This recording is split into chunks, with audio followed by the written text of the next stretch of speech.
মুহূর্তে ভরপেটটা মদ খেয়েছিস, তোর মুখ দিয়ে ভক ভক করে মদের গন্ধ বেরোচ্ছে, তারা কিছু বলবে না।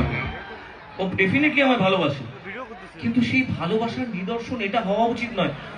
তোর ভালোবাসার কারণটা কি? তুই আমাকে দেখেছিস, আমি তোকে দেখেছি, তোর নামটা মনে আছে জয়ন্ত, এটুকুই তো? নাকি পাবলিক ভিডিও করবে, সেই ভিডিওটা সোশ্যাল মিডিয়ায় ভাইরাল হবে, এটা ওইটার জন্যই তো তুই করলি।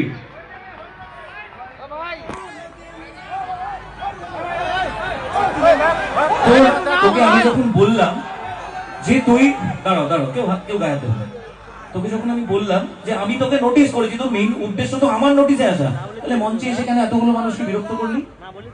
তাই তো করলি, গানটা কেন থামিয়ে দিলি? থ্যাংক ইউ, আমাকে সবাই ভালোবাসে এখানে যতজন আছে, আমি ডেফিনেটলি অ্যাকসেপ্ট করি, কিন্তু তখন অ্যাকসেপ্ট করি যখন কেউ হঠাৎ করে আসে। তুই আমাকে দেখেছিস, আমি তোকে দেখেছি, তারপরে তুই এসেছিস এটা তুই ভিডিও করার জন্য এসেছিস, এগুলো ভিডিও করার জন্য এসেছিস। প্লিজ আয় নিশিতা ভাই, ঠিক কথা বলেছি কিনা? এদিকে এসেছে, ওর সাথে আমি কথা বলেছি, আবার এদিকে এসেছি, আমি আবারও কথা বলেছি, তারপরে একটা গানের মাঝখানে এসে এইভাবে তো, আর তারপরে আমি পায়ে হাত দেওয়া আমি পছন্দ করি না, পায়ে ধরে বলেছি, এটা আমার খুব অপছন্দ।